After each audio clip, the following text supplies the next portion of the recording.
Glad to see you here. Welcome to our Fall 2022 Data Science Club Pandas Workshop. So my name's Anvita. I just finished my 2B term of CS, and I'm super excited to be your workshop lead for today. Now, before we begin, I just wanted to, not sure what just happened here, sorry. Give me one sec. Before we begin, I just wanted to say that if you're not a member, please do sign up for updates. It's free, and I've included the link in the presentation here, but let me just paste it into the chat as well so you guys can actually join right now while you're at it. You'll get some updates about our events and the things that Data Science Club runs if you're trying to get involved. And you could also check out our Discord community because that's really big with our events, our updates, everything like that. I've included a link to our link tree, so that will have basically everything you need to get involved with the Data Science Club, all of our platforms, our YouTube channel. So take a look at that.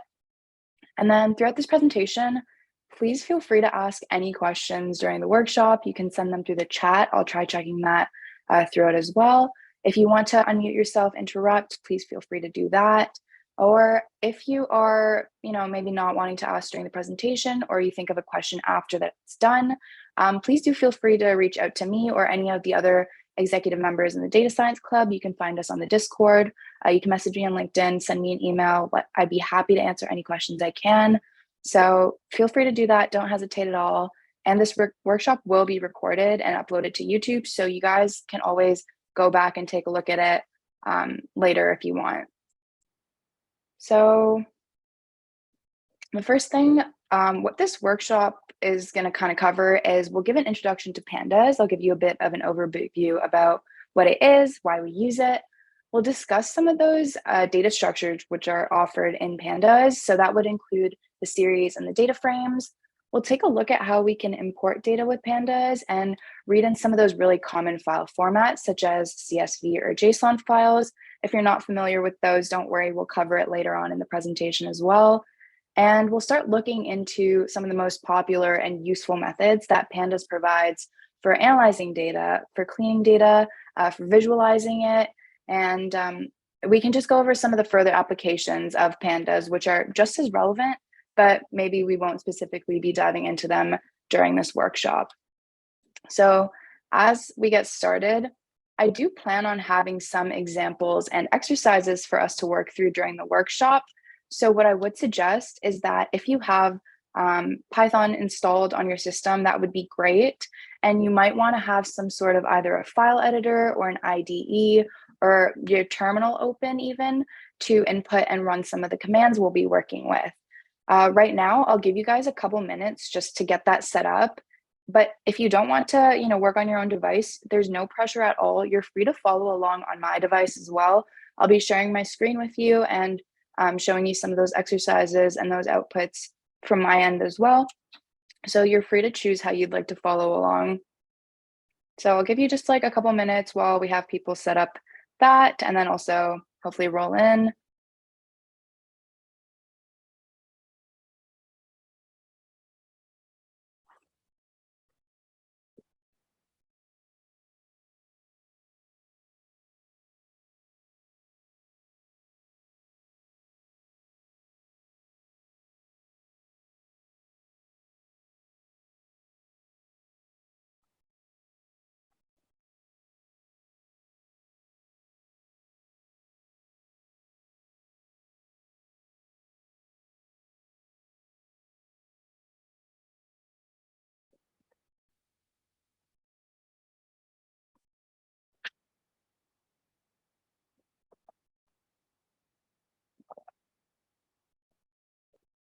Okay, if you guys still need a minute, just let me know in the chat. I'm happy to wait. But if we're ready to move on, then we can get started. Just don't hesitate to let me know if you guys want me to slow down at any point or pace myself. If you need a minute to catch up, please do let me know.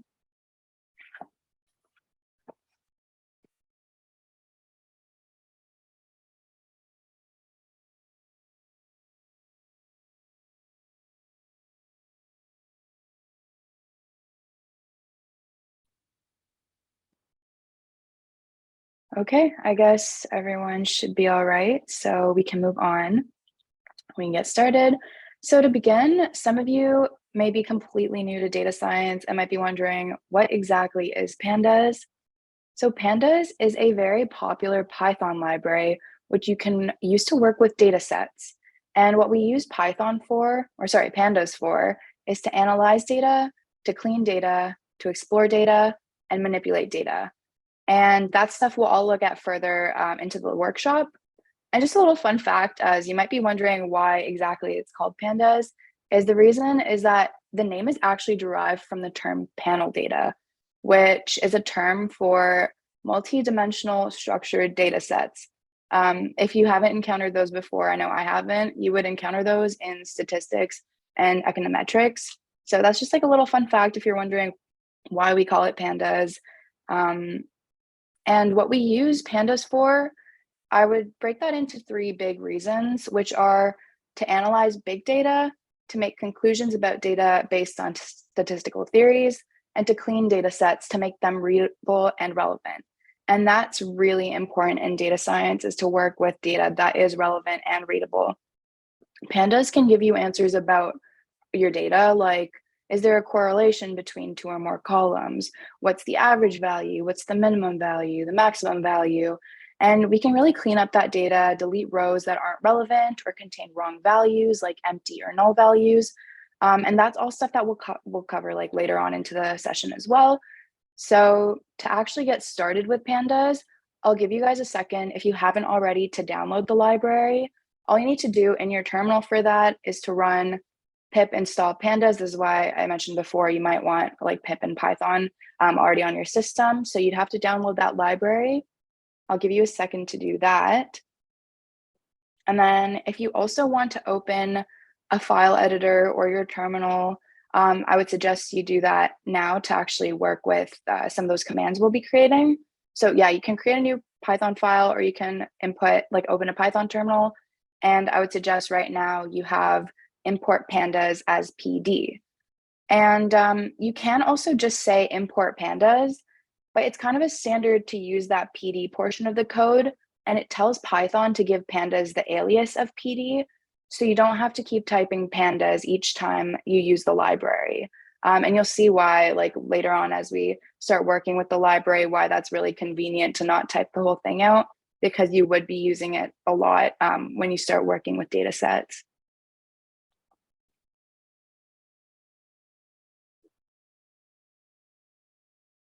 So I'll give you one more minute, yeah, just to get the library installed and work through that like tech setup, so we can start looking into what Pandas really is and all of the different structures and methods that are provided in the library.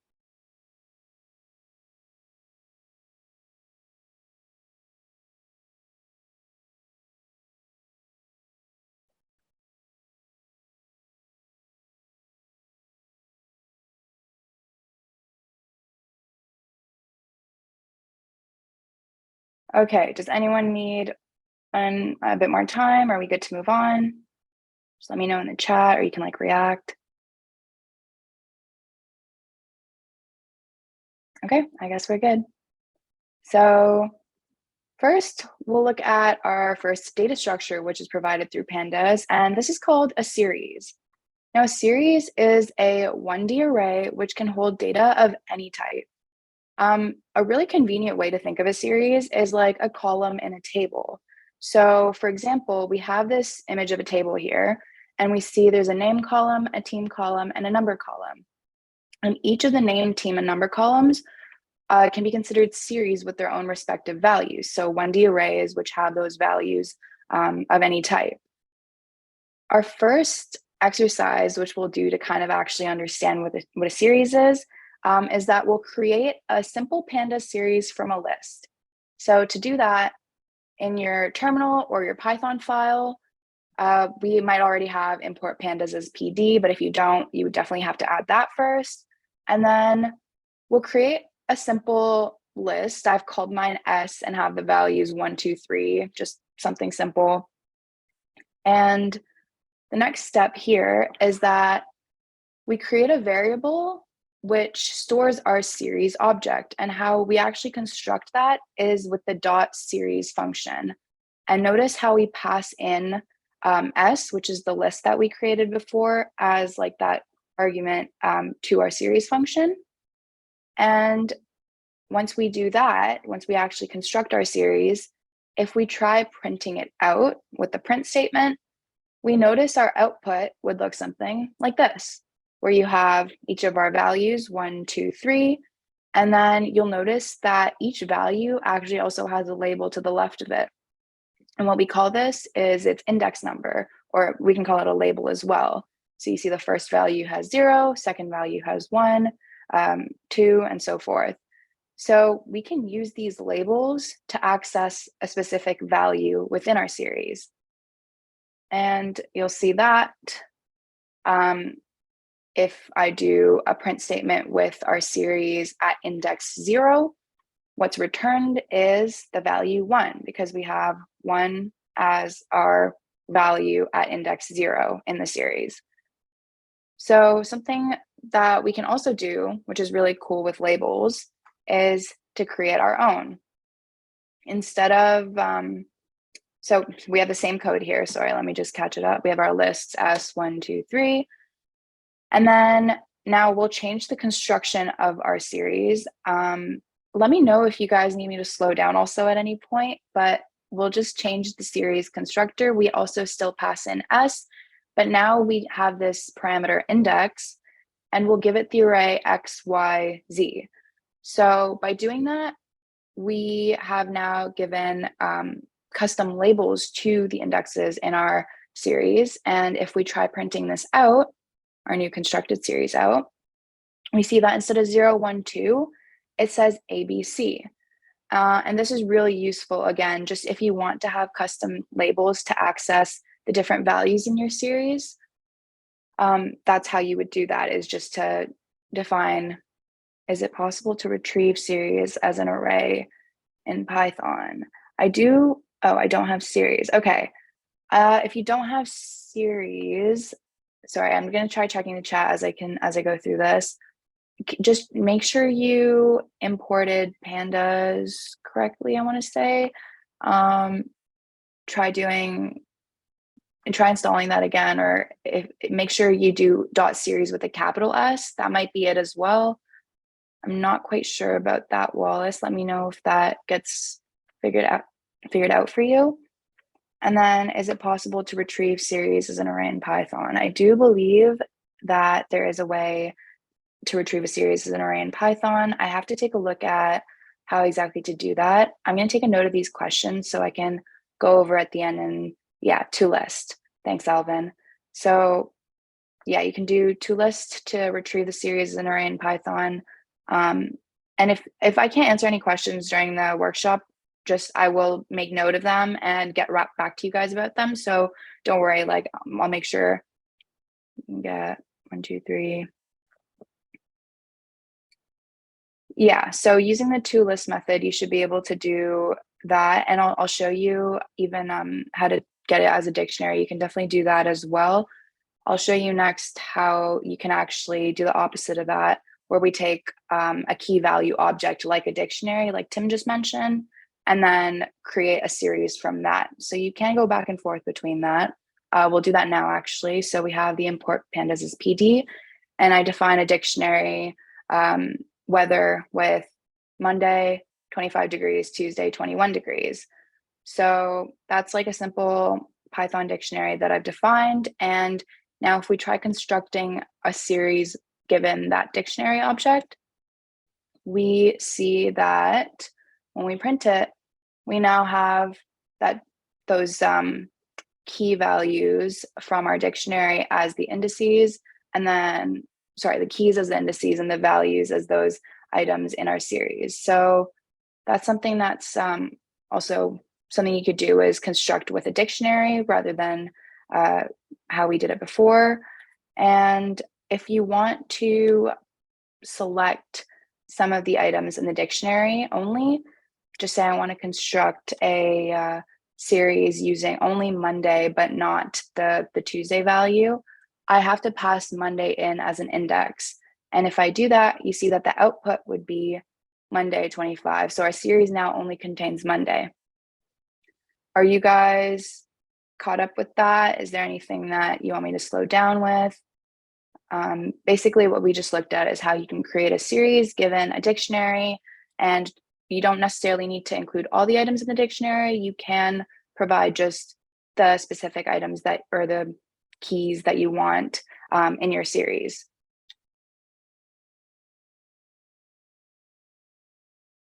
Okay, so additionally, you can also reference items in your series by the index the same way that we did before.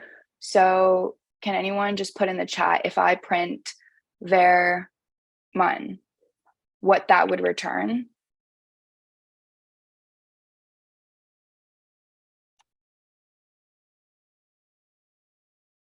Yep, so that's exactly right. It would return 25, and that's just a useful way that you can reference items in the series by using just the index. So the series function itself, it can take in, as we saw just now using it, various parameters. We use data, index, and then it can also take in a D type, which is a data type, a name, and then a copy. So the data itself is what actual data is stored in the series. This can be array, a dictionary, anything that's iterable. And if data is a dictionary, the argument order would be maintained in this case. It can also take in an index, which is our index values. It could be array-like, and the values have to be hashable and have to have the same length as the data. And you are actually allowed non-unique index values too.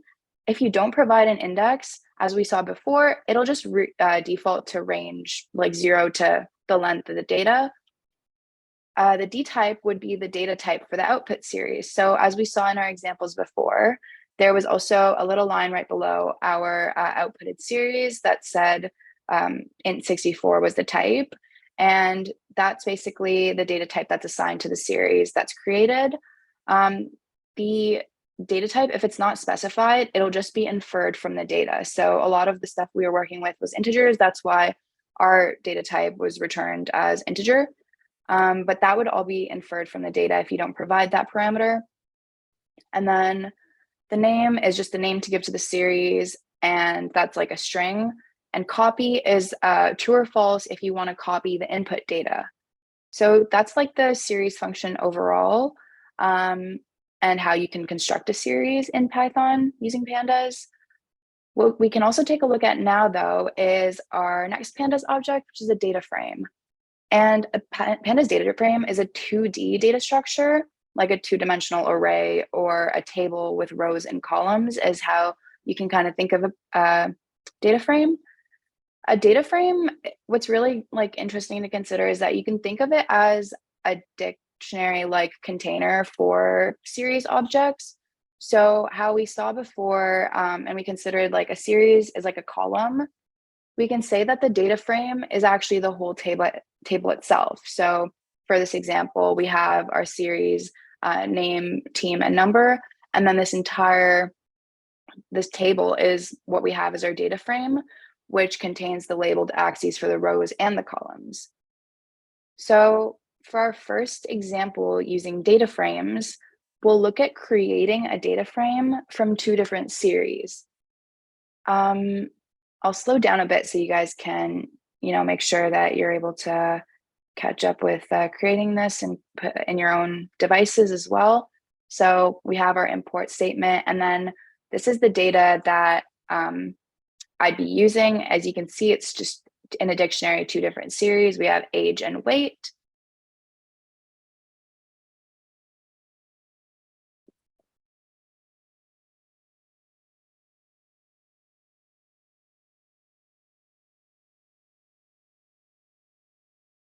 So I'll let you guys create that. And then after you have your data, how you're going to construct the data frame itself is by using the .dataframe function as well and pass in the data as an argument to that function. And just like give me a little thumbs up or something if you guys are good to go with that. I want to make sure that you guys have time to type it out and try it on your own system as well.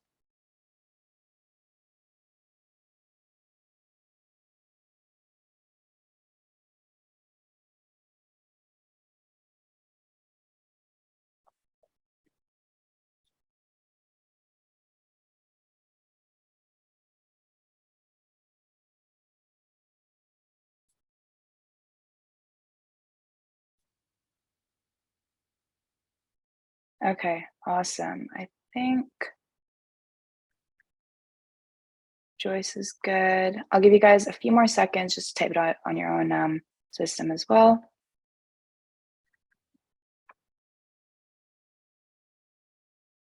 Okay, so once we've created the data frame object here, if we try printing our data frame out, what we should see is something that looks like this. And as we just talked about, it's like a table where we have our age and our weight columns, and then we have the indices to our left, similar to how when we created our series as well. So this is how we would construct our data frame from any kind of given data. And our next example here is it's just really important to know how we can also locate cells from our data frame and actually access the data that we have. So for the same example that we just had continued, first we'll look at how we might be able to return a row. And so to do that, all we'd have to do is use the .lock function. At the index, I want to return the first row, so I'm going to give it the index 0. And if I try printing this out, then it should return, as we saw before, that first row. So age 25, weight is 37, and it'll return the name given like that label that we saw. So that was label 0, or like the index that I provided it, as well as the data type. We can also return a column, and to do that, we have to just index the data frame with the name of the header of that series. So if I do print and then call my data frame, and the age column is what I want, if I run that, what we should see is that series returned. So the age series, and then all the rows in that column there, as well as the data type. So something that we can also do with this .lock function is return multiple rows. And when we do that, notice that you do need those additional square brackets here, or you might run into some errors. But when I do that, I get the first and the second row returned as I'd provided index 0 and 1, and we get the values that I wanted, or the rows that I wanted from that. So something I also want to show you on my own screen, because it is something that comes up in data science and something that I struggled with understanding myself at first, was the difference between, there's the lock function, which we just looked at, and then there's an iLock function. And so I'll show you on my own screen. Oh, one sec. I'll show you on my own screen here. There we go. So just say I have some data. This is like my own little dictionary of data here with team, points, assist, and I've constructed a data frame given that data and provided my own labels here as well. So we print that and we see, here's my little data frame, a nice little table here. And if I use the .lock, I can use this to select specific rows. And when I run that, it returns the rows E and F. What you can also do with the lock function is specific or select specific rows as well as specific columns. So if I run this, I get the rows E and F, but only the columns team and assist, as I had provided those as the columns that I wanted returned. Now, the difference with iLock is that we have iLock to select specific rows of the data frame based on the integer position. So for this example, I've indicated that I want rows 4 through 6. That's what that colon, returns. If I run that, I get these rows here, but just by their integer indices. And again, I can do the same thing where I want it to return the rows as well as the specified columns. And if I run that, same thing as we had before with lock, based on the actual specific index positions, I've just given the integer positions and returned the same thing based on that. So what we see here is that the difference between lock and iLock is that we use lock to select specific rows and columns with their labels, and then we use iLock to select rows and columns at specific integer positions. And that's something that, when you get into using Pandas, something that can be confusing at first, but that's really, it's not very hard. It's So like a little difference is just how we select those values in our data frame. So to summarize the actual data frames, oh, can I get int or string from .lock instead of series? Alvin, would you mind jumping in just to the chat and letting letting me know when there is questions? I want to make sure I'm grabbing them as well. So yeah, thank you. Yeah, I'll have Alvin respond to that just so I can get through the content. And to summarize the actual data frame function, it's very similar to the series function in terms of the actual parameters that we have. You see data, index, columns, data type, and copy again. In terms of their actual meanings, data, again, is the data stored in the data frame. So this can contain series, arrays, constants, or list-like objects. And the index is the labels to use for the resulting frame. The columns are the column labels to use for the resulting frame. So if a data doesn't have them, it'll just default to that range from 0 to n for the number of data elements. And data type is, again, the data type to force. For a data frame, only a single data type is allowed. And again, if there's none provided, then it'll just infer it based on the data that you give, that you provide when you actually construct the data frame. And then lastly, we just have copy, which is true or false based on if you want to copy the input data. So if everyone's good with data frames and series, we'll start moving into how we can actually read files with Pandas. And we'll look at reading in two of the most common file types. I believe there's 14 different types that you can read in, but if you're ever working with Pandas, you'd probably most likely work with CSV files firstly, which are comma separated value files. If you look at this example, if you've never seen a CSV file before, this is what they look like. They have this first row, which is the header of your CSV file. And that contains the column names. And then the rest of the values are just the column elements or the different rows in the data frame that you have here. And then we'd also look at a JSON file, which if you haven't, ever experienced JSON file formats before, they're just a text-based data format in which the data is in key value pairs separated by a comma. So these are the two most common file formats that you'd probably work with when using Pandas. And one fun fact or something just to consider is that JSON files actually have the same format as Python dictionaries. So if your JSON code isn't in a file, but in a Python dictionary, you can also just load it into a data frame directly, as we looked at before, providing the data frame with the data in a dictionary format. You can do that just with JSON format as well.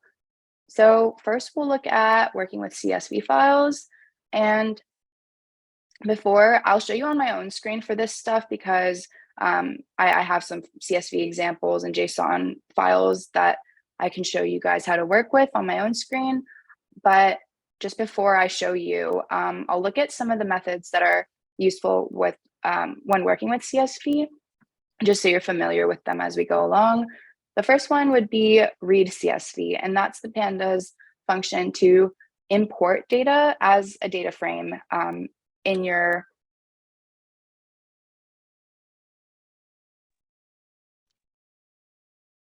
Sorry about that, guys. I totally forgot about the time for the meeting, but I think we should be good for the rest of it. I'll let people hop back in, and then we can continue.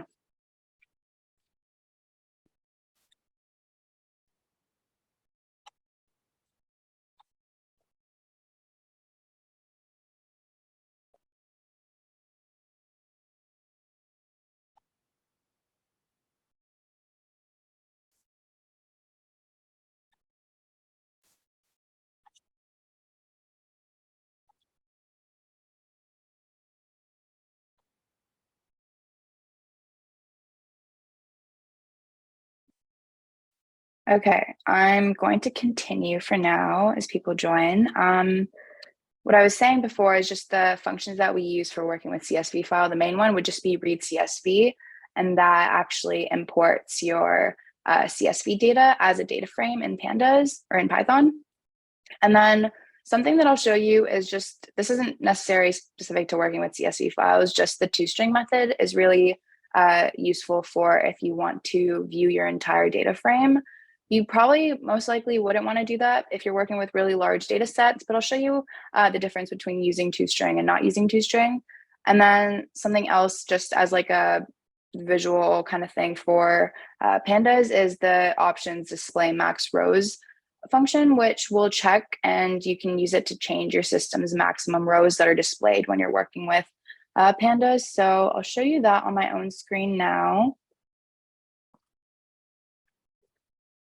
So as I just mentioned with the PD options display max rows, if I run this, then it's outputted 60. And what that tells me is that the maximum number of lines that it'll show for my data frame on my system is 60.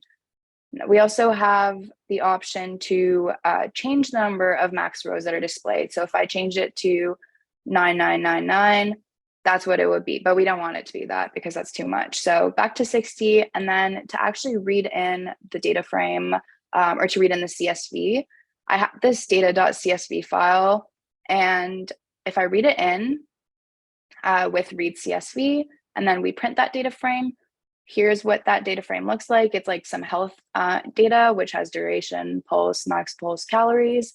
And this is what you get if we just print in the data frame. But as I was mentioning before with the toString function, notice how there's like a bunch of dots here. Those are all the missing rows in between for this data frame, as it has 169 rows. If I print it with toString, you can see that that entire data frame gets printed, which can be useful if you want to see all your data, but you probably don't want to be using toString too much, as it can be a lot.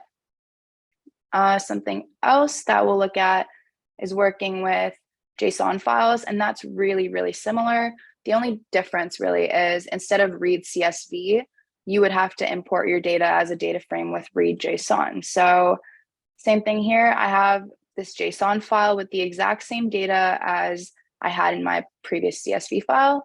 And if I read that in, then it gives us the same data frame, but just from the JSON that we had before. So that's really useful for when you actually want to import data from external file formats in Pandas. And what we'll look at now is actually just how we can analyze data frames, how you want to analyze. So we had like how we can print a data frame, but something that's really useful is the head method and the tail method, as well as the info method. Head returns the headers and a specific number of rows starting from the top of your data frame. Tail is very similar. It returns that specified number of rows and headers just from the bottom of your data frame instead. And then info will just give you general information about the data set itself. So I'll show you how we can use all of these. And first, we have our same data from our data.csv. And if I print df.head but 10, it'll give me the first 10 rows of that data frame, as you can see here. Now I can do the same thing with tail 10, and that'll give me the last 10. And you can see that from the labels here, we have 0 to 9, and then we have 159 to 168. Now I can also do just the first 5 rows.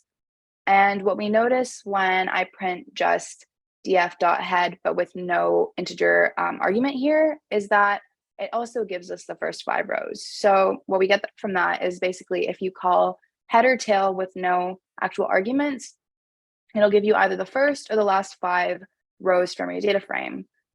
So that's how you can use head and tail and kind of specify what rows you want to see and how you can kind of visualize that data in front of you in a convenient way for yourself.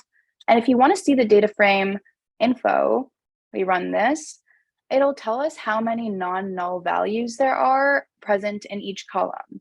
And we can see here is, we have 169 rows, and for the duration column, it says 169 are non-null, but then we see in our other rows, we have less values. So we see, in calories, for example, there are 163 non-null rows, which means that there are 5 rows with no value at all. And empty values or null values can be bad when you're analyzing data, and you should probably consider removing them, just because that maintains what we were talking about, the relevance of the data from before. And this is a step towards what we might call cleaning data, which we'll talk about now. So can you guys throw in the chat why you might want to clean data and what data you might want to clean, perhaps? Like any ideas you guys have as to why that might be useful when working with data? Yep.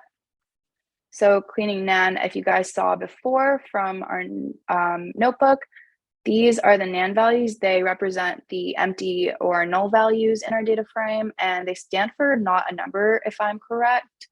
I might have to check that, but those are basically those empty values that we were talking about before, and that's completely right. We do want to clean the not null values.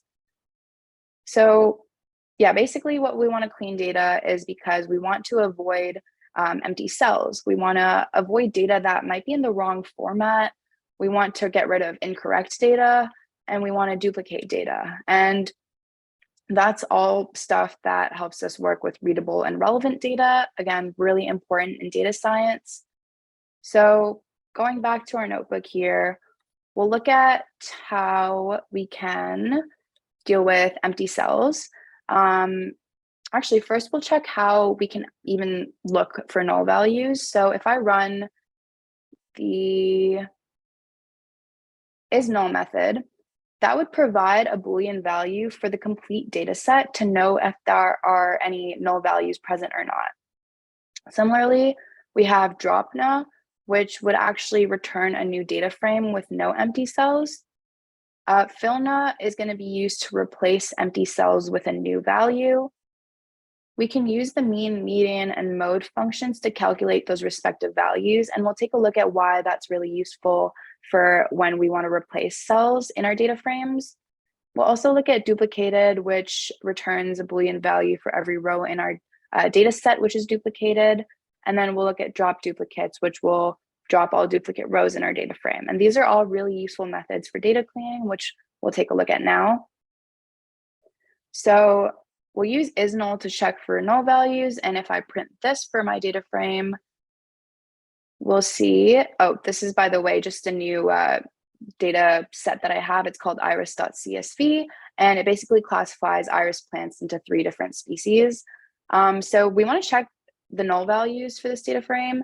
And to do that, you can see that the resulting output is a bunch of Boolean values for each cell of the data frame, telling you if that cell is null or not.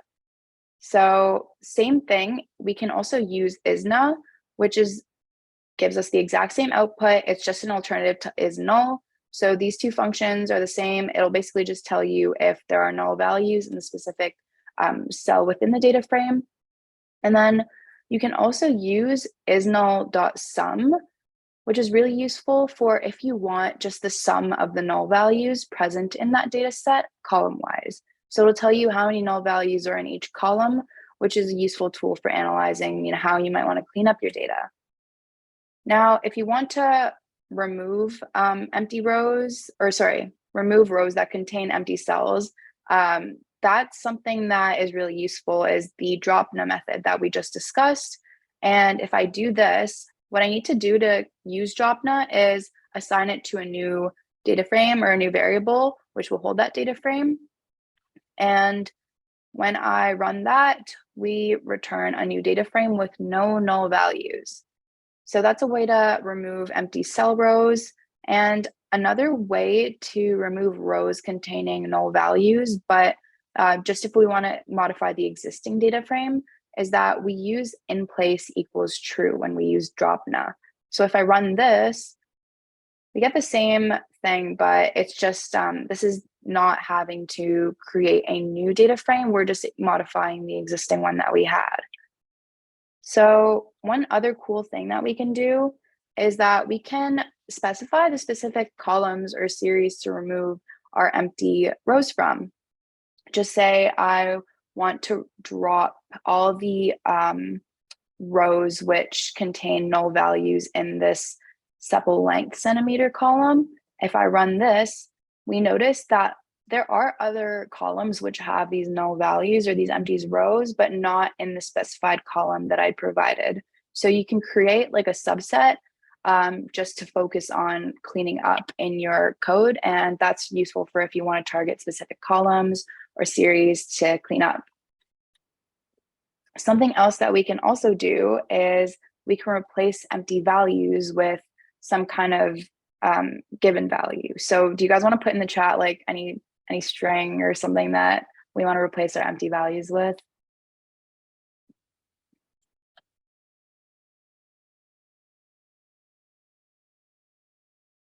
Literally anything.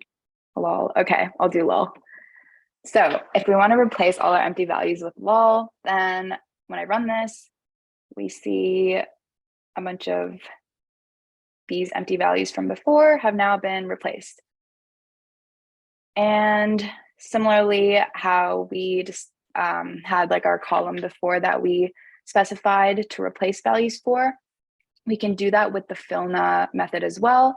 So we want to replace only values in the that column with lol. Then when I run this, we see that everything else or all the other columns do have those empty values still, but the empty values in this column have been replaced with the string that we had specified from before. So that's really useful just if we want to replace different empty cells in our data.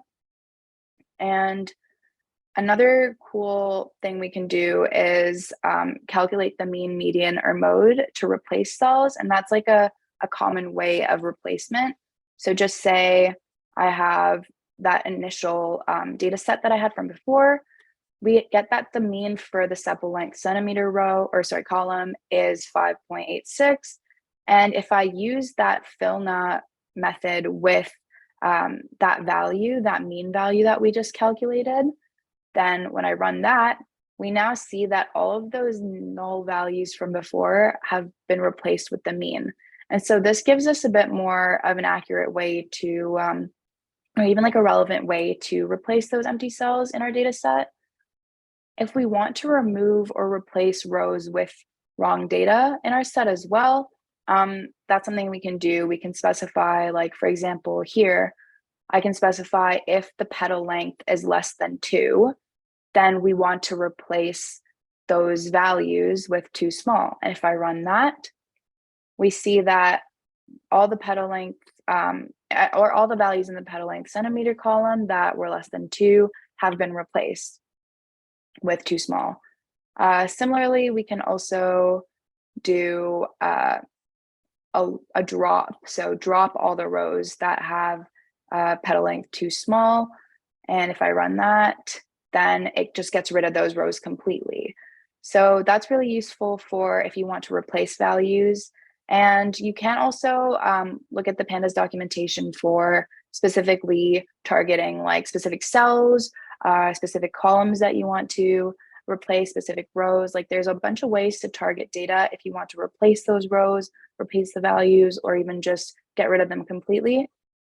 There's a lot of relevant functions which help you to clean your data. And so one more thing that we can do here is check for duplicate rows in our data set. And so if I run dot duplicated, and I'm only going to get the first 10 rows of this, I run this and it'll give you a Boolean value for if that row is a duplicate value. So we see here that 2 must be a duplicate of 1 or of something else. Row 6 must be a duplicate. So when we're cleaning our data, then we know that, okay, these are rows that we probably want to get rid of, or we want to see why there are duplicate rows. And same here, if I just want to get rid of the duplicates now, then if I run drop duplicates, then I can modify my existing data frame, and it has now gotten rid of, as you can see, row 2 and row 6. So those duplicate rows are now gone and my data has been cleaned up that way.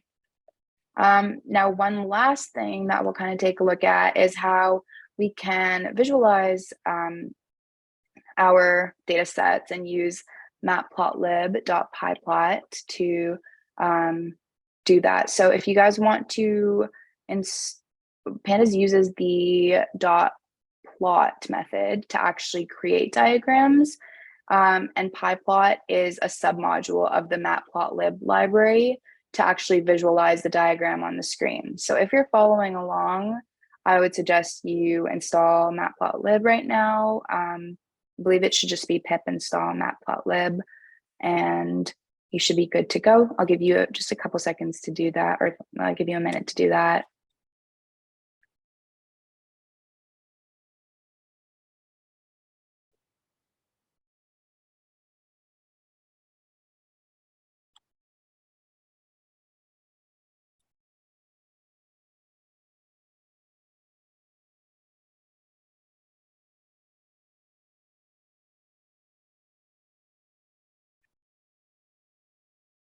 Okay, so I'll show you on my own screen as well, so you know how it works. If you import matplotlib.pyplot as PLT, and this is again just that alias that we give it, you don't necessarily need to do that, but it makes working with this library easier.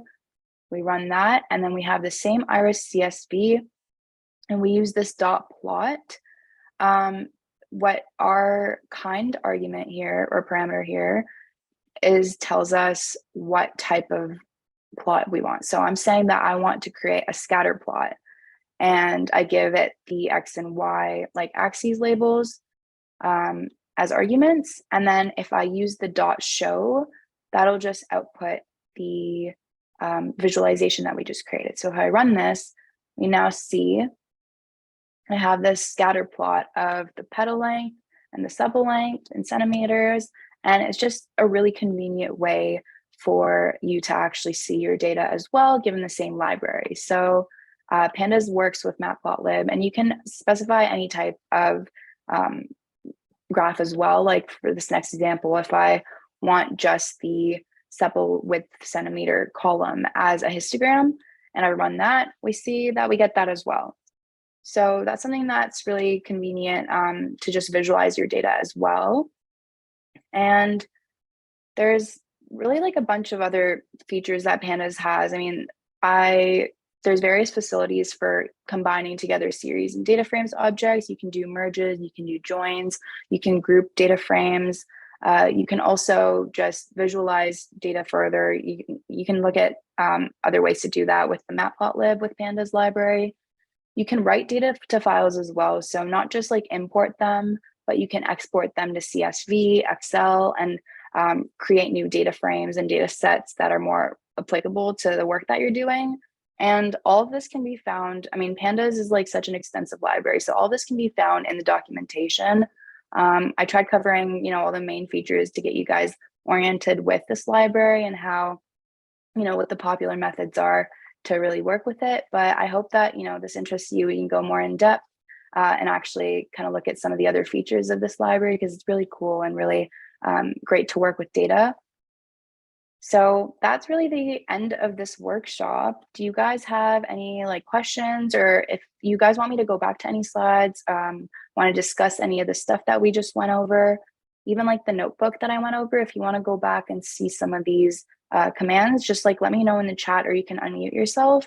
I'd be happy to go look over that.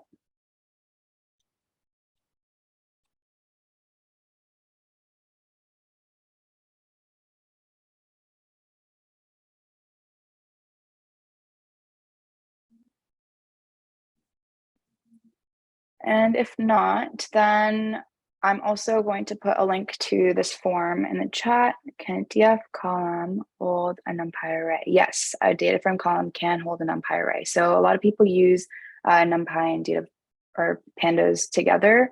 It's really useful to do that. And yeah, it can do that. So you can try that on your own system as well, if you want to work with NumPy as well. And I'm just going to copy this link in here.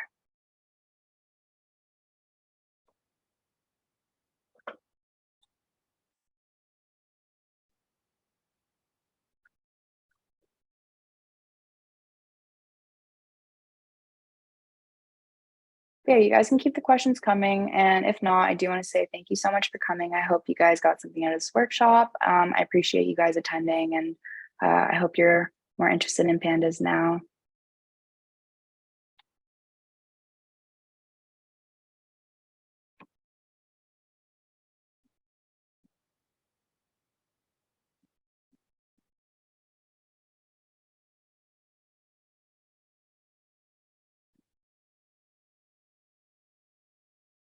Thank you.